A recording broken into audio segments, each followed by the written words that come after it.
If you're anything like me, you love a cheeky pizza, but let's break down the difference between smart eating and absolute calorie chaos. Starting off with this one, a FroPro pepperoni pizza paired with a Coke Zero.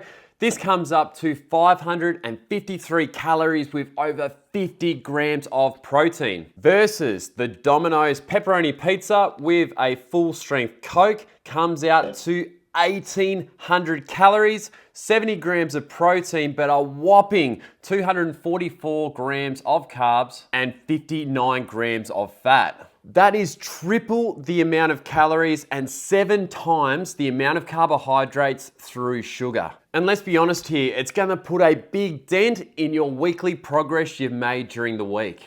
Remember, pizza night doesn't have to be a complete write-off. A simple swap, the same vibes, but such a better outcome. So what are you gonna choose?